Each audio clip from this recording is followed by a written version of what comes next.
Welcome back.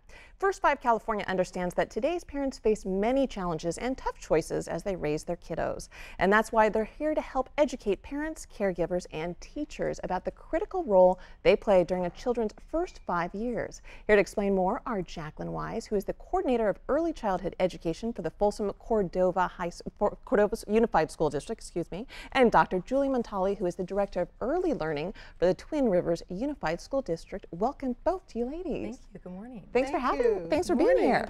So let's talk about, we know early literacy is so important with kids, but what about early numeracy? How important is that? It's very, very important because we want to give kids a heads up so they're learning numbers at an early age, and it helps promote their developmental skills, and it gives them a leg up for kindergarten and beyond. I bet, yeah. And numeracy, what exactly is it? Is it just numbers and counting, or what exactly is it? You know, of course it's about numbers and counting, but it's so much more when children are stacking their blocks and they're measuring and they're sorting, doing puzzles. All of that is math. And what's interesting is that they're doing it through these really playful ways.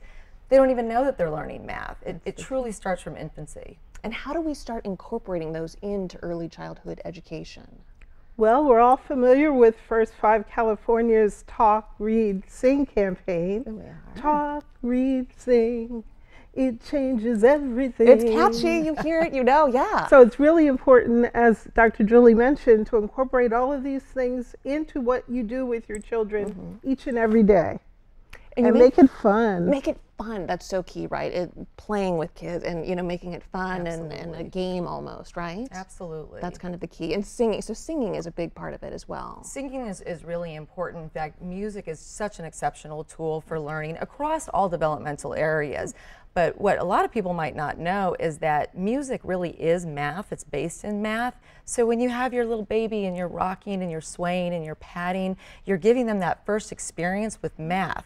It's rhythm, it's melody, it's steady beat. It's so important, and so it's a wonderful way to get kids really starting right, feeling it in their bodies right from the beginning. Yeah. And you know, when they grow up a little bit and it's time to turn up the music in your living room and have a dance party, having them move to different Jackie knows, having them move to different beats is really great. And how many of you grew up with, you know, 5 little monkeys jumping on the bed? Yeah. That's subtraction.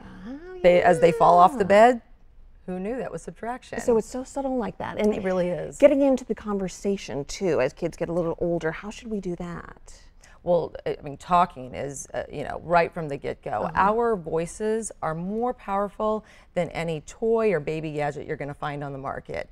So parents, you know, what we encourage them to do is really use that to their advantage. When babies are born, right from the start, you're counting their little toes and fingers. You know, you're out for a drive, you're counting cars, you're looking for shapes and patterns in your environment. And we love the grocery store, right? The produce section is all about math.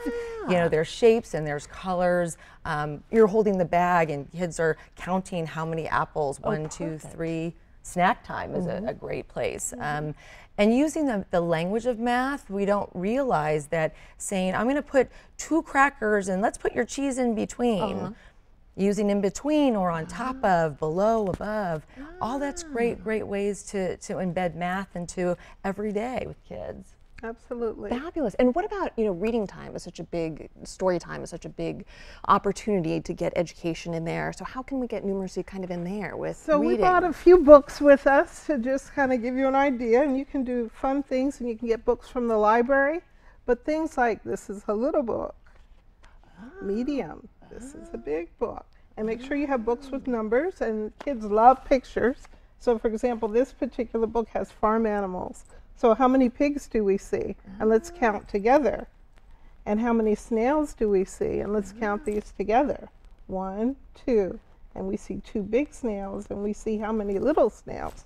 1, 2, 3, 4. Fabulous. So they don't have to be numbers in the title per se. They could be the size of the book and just incorporating that into it as well, correct? Yes, absolutely. And looking for patterns and shapes is a great way to use the pictures in great picture books. Okay. And where can folks go for more information, to find out more information about you guys? Well, they can always go to first5california.com for great ideas for youth ages 0 through 5, or they could go to their local library. both great ideas. And great, you guys have a great website too. Great website with videos, downloadable teaching lessons that you can get on there. So if you run out of ideas, you guys have all kinds of ideas on your website that are perfect. Absolutely. Absolutely. Yep. Yes. You guys are so good. We even finish each other's sentences. We do. So good. Thank you, ladies, for being You're here. so Thank you welcome. so much.